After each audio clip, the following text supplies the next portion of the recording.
Why does the war in Ukraine still matter? What makes this conflict a turning point for the modern world? When Russia invaded Ukraine in February 2022, many feared it would become a prolonged regional crisis. Few expected it would dramatically reshape global politics, economics, and alliances. Yet, 2 years later, its ripple effects have reached nearly every corner of the world. The war has tested international institutions, revived Cold War tensions, and exposed vulnerabilities in energy security and supply chains. It forced countries to re-examine their defense strategies, trade dependencies, and humanitarian commitments. At the heart of it all is a brutal fight for sovereignty, identity, and power. But the stakes go far beyond Eastern Europe. The outcomes of this war will define global norms around borders, military aggression, and the future of democracy. What started as a conventional military invasion has become a multi-layered conflict, fought with drones, sanctions, propaganda, and diplomatic isolation. It's not just about territory anymore. It's about influence, ideology, and survival. We'll explore how the Ukraine conflict has impacted global stability, realigned alliances, and changed the way nations navigate conflict in the 21st century. Did this conflict permanently alter the balance of power? The war revitalized NATO, which had struggled with relevance in recent years. In response to Russia's aggression, NATO expanded its presence in Eastern Europe and welcomed new applicants like Finland and Sweden, signaling a renewed Western unity. Meanwhile, the US increased military support for Ukraine, reasserting its leadership on the global stage. This support, along with European aid, blurred the lines between indirect involvement and active proxy warfare. Russia, increasingly isolated from the West, turned to alliances with China, Iran, and North Korea. These partnerships are less about ideology and more about necessity: arms deals, tech support, and anti-West positioning.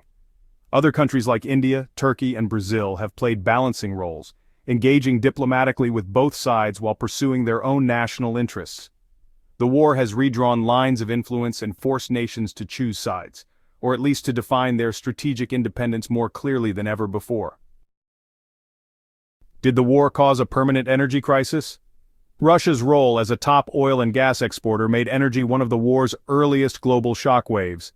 Sanctions and pipeline disruptions sent prices soaring, especially in Europe, which was heavily reliant on Russian gas. Germany and other EU countries scrambled to find alternatives, like accelerating their shift toward renewable energy, while also reopening coal plants and securing new LNG contracts from the US, Qatar, and Norway. This energy realignment exposed how deeply global economies depend on fragile supply routes. It also highlighted how energy security is now inseparable from national security. For Russia, the pivot meant increased exports to Asia, especially to China and India, often at discounted rates.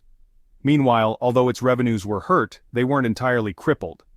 2 years later, the world remains in an energy transition phase by diversifying supply and boosting green investments, but is still vulnerable to geopolitical shocks.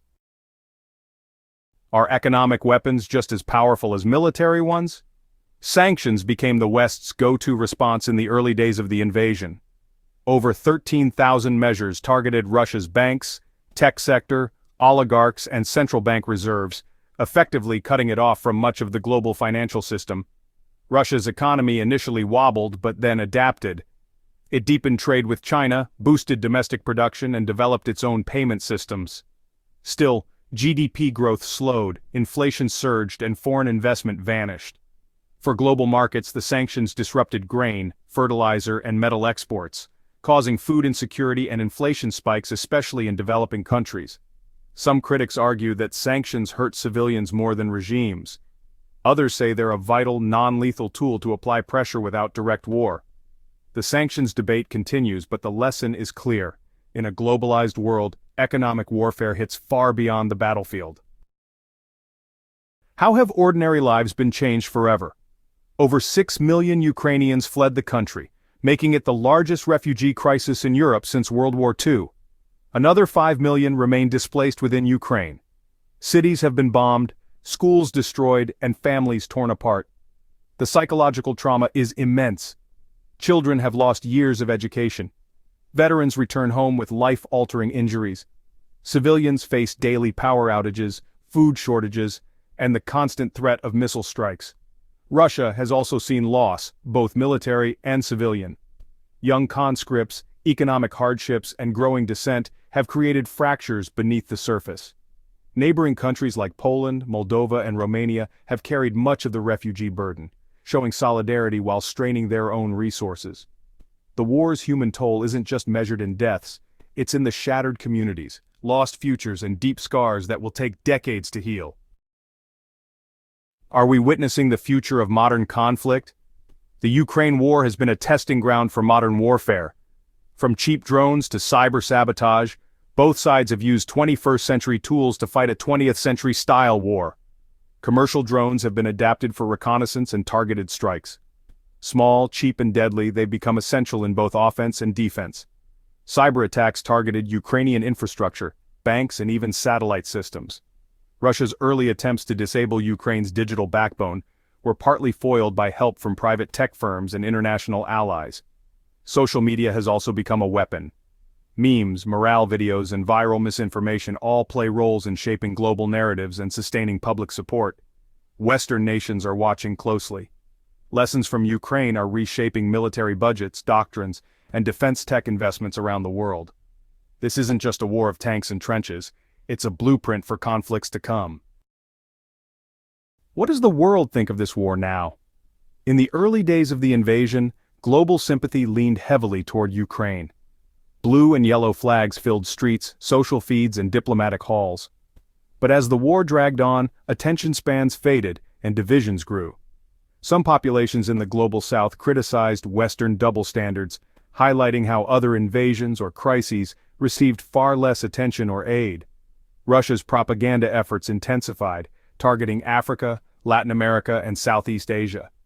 They used narratives about anti-colonialism, NATO aggression, and food supply disruptions which were blamed on the West. In democracies, war fatigue is growing. Voters question the billions spent abroad while domestic issues mount. Leaders walk a tightrope between moral duty and political pragmatism. Still, the core divide remains: those who see the war as a fight for democratic survival versus those who view it as a distant regional dispute. Can the UN and global organizations still enforce the peace in modern conflicts? The Ukraine war has put major international institutions under a harsh spotlight.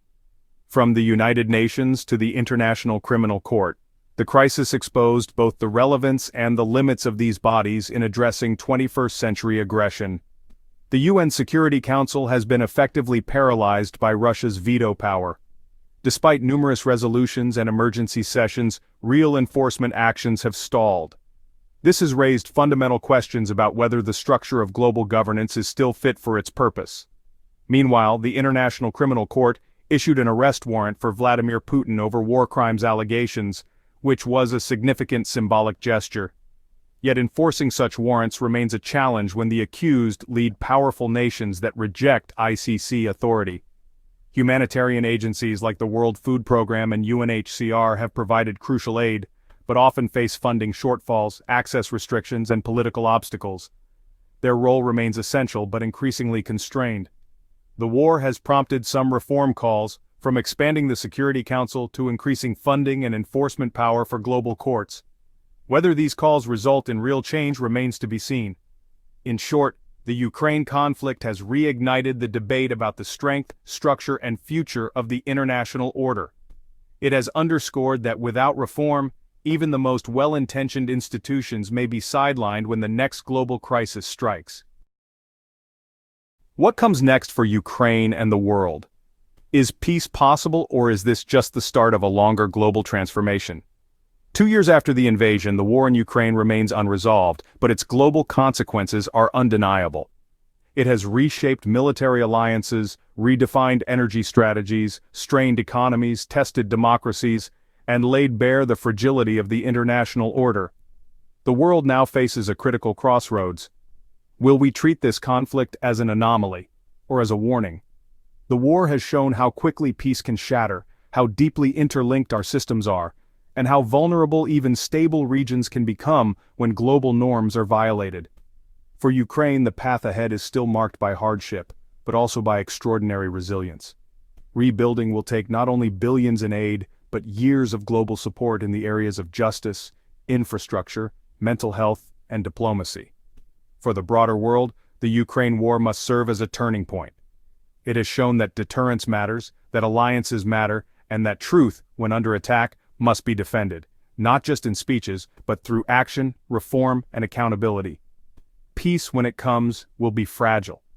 But if we heed the lessons of the past 2 years, it could also mark the beginning of a more prepared and more principled international community. The stakes are high not just for one country but for the future of global peace itself. What do you think the world should do next, and what lessons must we learn from this conflict? Let us know in the comments below. Don't forget to like, subscribe, and hit the notifications bell if this video helped you to better understand the global impact of the Ukraine war. Thanks for watching. See you in the next video.